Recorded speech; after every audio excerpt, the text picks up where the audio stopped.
Dear Lord, wish ko po sana may chicken joy dito sa New Zealand. Huh? Huh?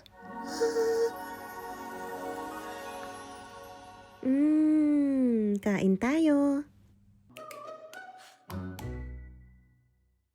Hey guys, it's me, Maria, and welcome back to my channel. I followed Erwan's chicken joy recipe and it was delicious. I used chicken thighs and drumsticks. First, I prepared the brine, 6 cups of water, half cup of sugar, half a cup of salt, 2 tablespoons chicken stock powder, stir and simmer and cool down. I divide the chicken into 2 containers, then I pour the brine and leave it overnight. For the breading, 1.5 cups of flour, 1.5 cups of cornstarch, 2 tablespoons garlic powder, 1 tablespoon 5 spice, half teaspoon of paprika, and 1 tablespoon of chicken salt. Quickly submerge the brined chicken in ice-cold water before breading. This will help better coating.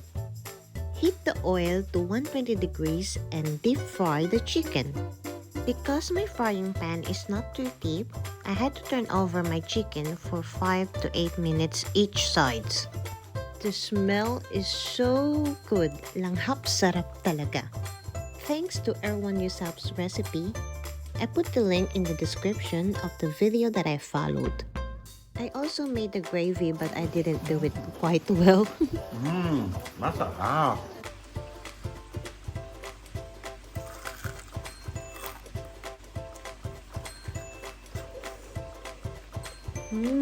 Ang juicy mo.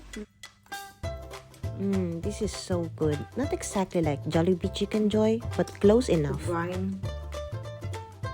Shame that the gravy I made was a fail, but this chicken is already too tasty and juicy. There's no need for it. That's all for now. Thank you so much for watching, and if you like this video, please click thumbs up and subscribe.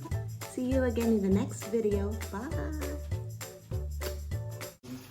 For me, it's chicken, but it's also joy.